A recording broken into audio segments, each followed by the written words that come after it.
Assalamualaikum warahmatullahi wabarakatuh. Salam sejahtera bagi kita semua. Bagaimana kabarnya sahabat kimia? Pada kesempatan kali ini kami dari kelompok 2 Kewirausahaan Kimia yang beranggotakan 1.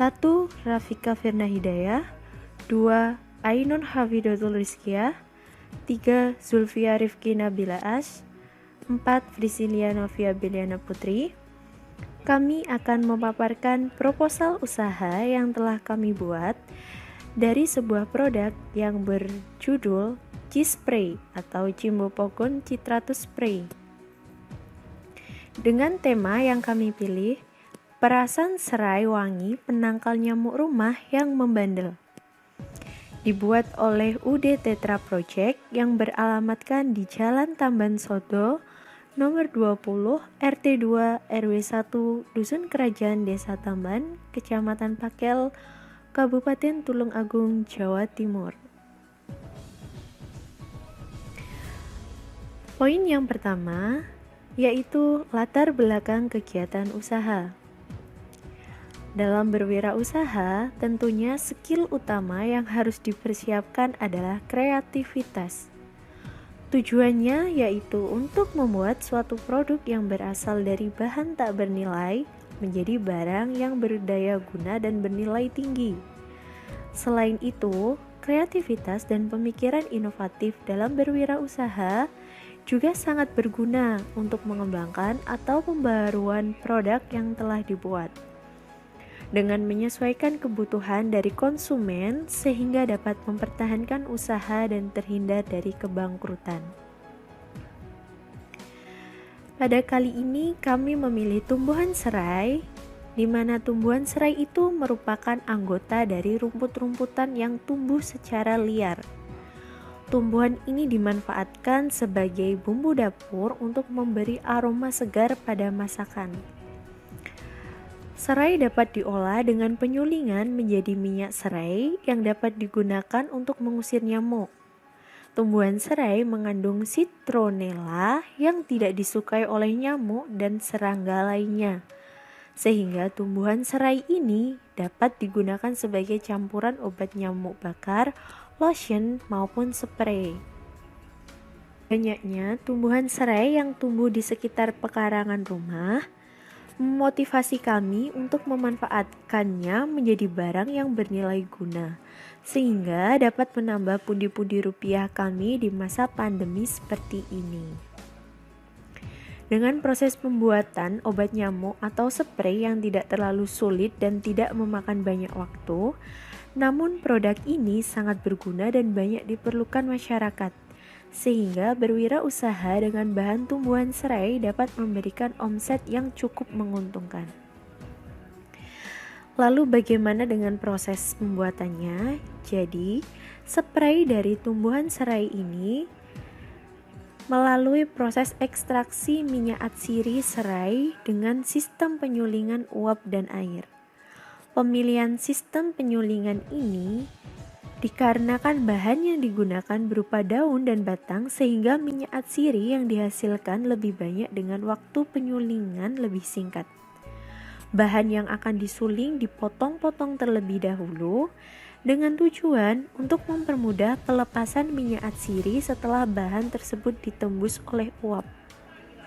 Bahan yang dipotong harus segera disuling karena bila tidak segera diproses, maka minyak atsiri yang mempunyai sifat mudah menguap tersebut sebagian akan teruapkan sehingga hasil total dari minyak atsiri yang diperoleh akan berkurang dan komposisi minyak atsiri akan berubah sehingga akan mempengaruhi hasil akhirnya. Produk usaha ini diberi nama Cispray yang memiliki makna Ci merupakan potongan dari kata Cimbopogon citratus, yaitu nama latin dari serai, dan spray menunjukkan karakteristik dari obat penangkal nyamuk yang berbentuk larutan dalam wadah botol semprot. Dengan nama yang unik, bertujuan untuk menarik minat konsumen agar membeli produk dari kami. Poin selanjutnya, visi dan misi kegiatan usaha. Visi kegiatan usaha kami yaitu menggali manfaat tumbuhan liar, terutama tumbuhan serai, menjadi produk yang bernilai jual dan diperlukan banyak orang. Misi kegiatan usaha yaitu memberdayakan tumbuhan serai di sekitar pekarangan rumah dan memberdayakan masyarakat yang produktif. Tujuan dan manfaat dari kegiatan usaha diantaranya 1.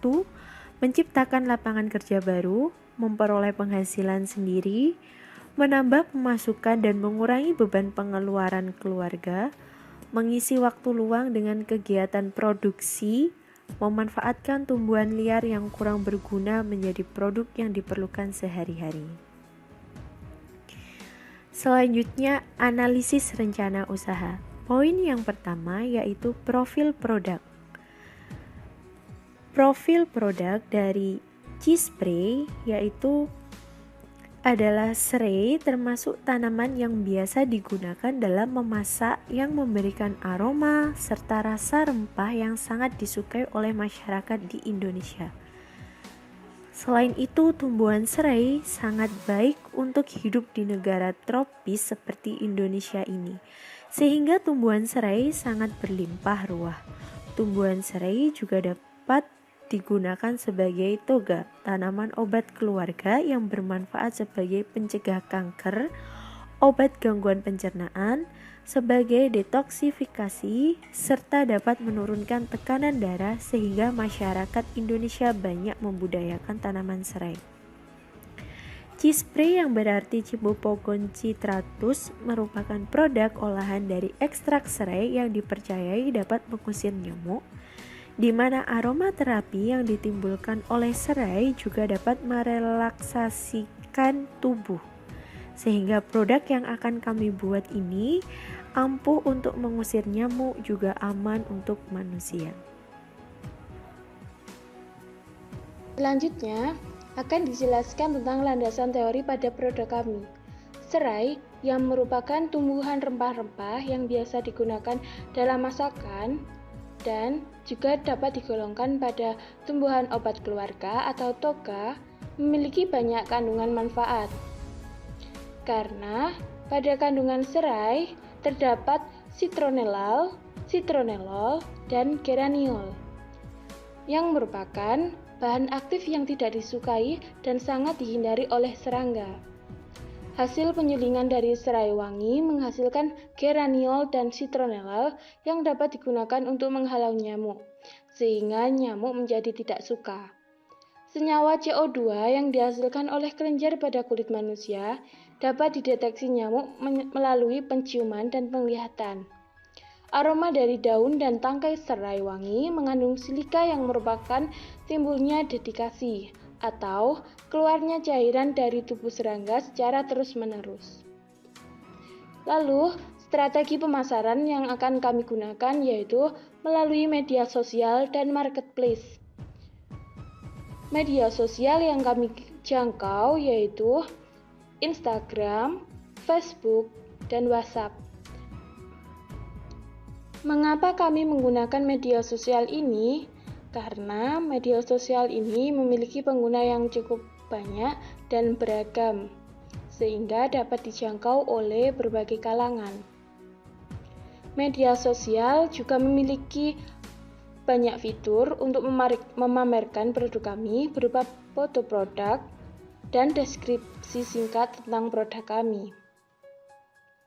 Media sosial ini juga dapat digunakan sebagai customer service dari produk kami, sehingga kami dapat berhubungan langsung dengan customer kami.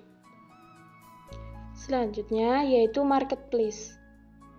Marketplace kami gunakan untuk memudahkan customer dalam melakukan check out produk, pembayaran, dan juga pemilihan ekspedisi yang mereka inginkan.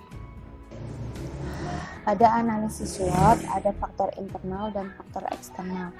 Yang pertama ada faktor opportunities atau peluang. Yaitu peluang apa saja? Yaitu peluang lahan masyarakat sekitar masih lumayan luas untuk tanaman serai, sehingga dapat memberdayakan masyarakat untuk penanaman serai secara massal. Yang kedua, belum banyak banyaknya barang yang menjual. Adanya peluang pasti ada ancaman. Apa ancaman pada produk ini? Produk cheese fry ini merupakan barang baru sehingga konsumen belum memiliki kepercayaan terhadap produk kami.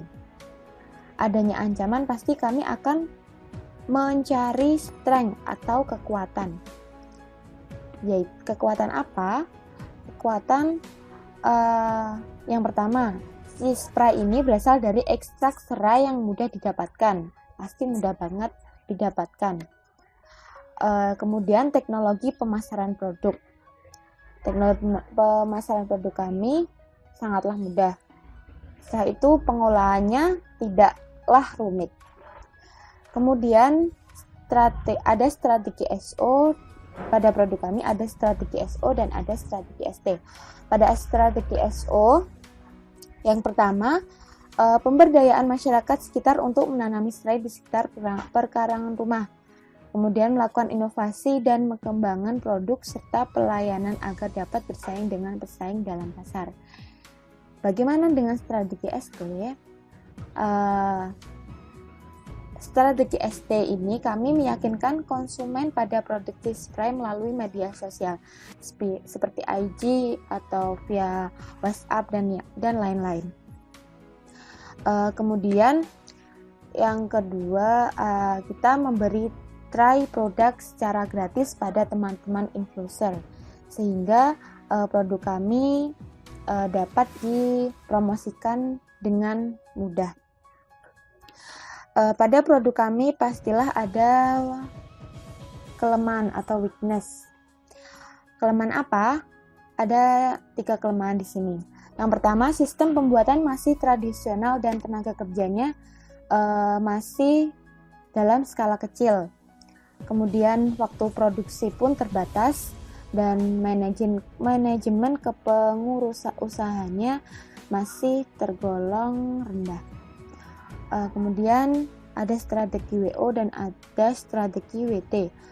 Pada strategi WO ini, pada produk cheese fry, inovasi proses produk ini dengan peralatan yang memadai. Dan strategi WT, manajemen waktu serta peningkatan kualitas sebagai daya saing. Jadwal pelaksanaan produk cheese fry ini akan kami mulai produksi pada tanggal 28 Desember 2020 dan akan launching pada bulan Januari 2021 serentak di seluruh media yang telah kami pilih sebagai strategi pemasaran.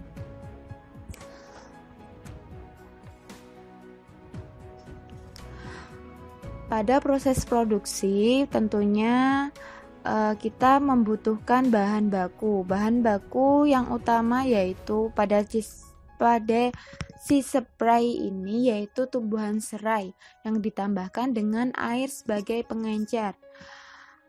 Peralatan dan perlengkapannya pun cukup mudah. Yang pertama, kita membutuhkan raca, kemudian Erlenmeyer, kemudian pipet tetes, gelas kimia, batang pengaduk, strairir, wadah plastik, gelas beker, kain kasa atau tile, botol, pisau, dan saringan. Cara pembuatannya, kemudian cara pembuatan cheese fry. Pada pembuatan cheese fry ini yang pertama-tama kita harus memotong batang serai dengan kecil dan tipis, kemudian ditimbang sebanyak 40 gram. Kemudian irisan tersebut dihaluskan dan dimasukkan ke dalam Erlenmeyer. Kemudian ditambahkan 50 ml N-heksana dan dikocok atau diputar selama 30 menit dan didekantasi dan disaring. Serai pada kertas saring diekstraksi kembali dengan menambahkan 50 ml N-heksana dan dikocok selama 15 menit, didekantasi dan disaring. Kemudian hasil saringan diuapkan menggunakan penanggas air yang dipanaskan. Kemudian dipisahkan dengan menggunakan corong pisah dan kadar minyak yang dapat bisa ditentukan. Oke, kemudian di sini ada cara melakukan pengenceran konsentrasi air perasan serai, yaitu Untuk mendapatkan konsentrasi serai wangi 1%, 2%, 3%, dan 4% dengan rumus pengenceran volume awal dikali konsentrasi awal sama dengan volume yang diinginkan dikali konsentrasi yang diinginkan. Selanjutnya, biaya dan analisis harga jual. Pada produksi ini, modal awal yang digunakan untuk mendirikan usaha sebesar Rp1.920.000 dengan rincian biaya tetap dan biaya variabel. Biaya tetap yang digunakan untuk produksi menghabiskan dana sebesar Rp1.670.000 dengan rincian untuk membeli barang-barang produksi diantaranya lap atau tisu, botol, kain kasa, pisau, saringan, timbangan, ember, blender, dan gelas kimia. Untuk biaya variabel yang digunakan untuk satu kali produksi menghabiskan dana sebesar Rp250.000 untuk membeli bahan produksi. Bahan yang dibeli diantaranya serai, aquadis, dan N-hexana. Analisis BEP atau break-even point. Analisis BEP didapat dari total biaya tetap, total biaya variabel per unit, dan harga jual per unit. Untuk total biaya tetap pada produksi ini sebesar Rp1.670.000. Total biaya variabel per unit yaitu sebesar Rp15.000 dan harga jual per unit sebesar Rp20.000. Dari perhitungan BEP per unit didapat 334 unit, sedangkan pada perhitungan BEP rupiah didapat Rp6.680.000. Dari perhitungan BEP di atas dapat dideskripsikan laba rugi. Pada produk ini dapat mengalami keuntungan atau laba ketika BEP melampaui 330 unit penjualan dan pendapatan melebihi Rp6.680.000. Begitupun sebaliknya, produk ini akan mengalami kerugian ketika BEP tidak mencapai 330 unit penjualan dan pendapatan tidak melebihi Rp6.680.000. Demikian presentasi dari kelompok 2. Apabila ada kurang lebihnya, kami mohon maaf sebesar-besarnya. Wassalamualaikum warahmatullahi wabarakatuh.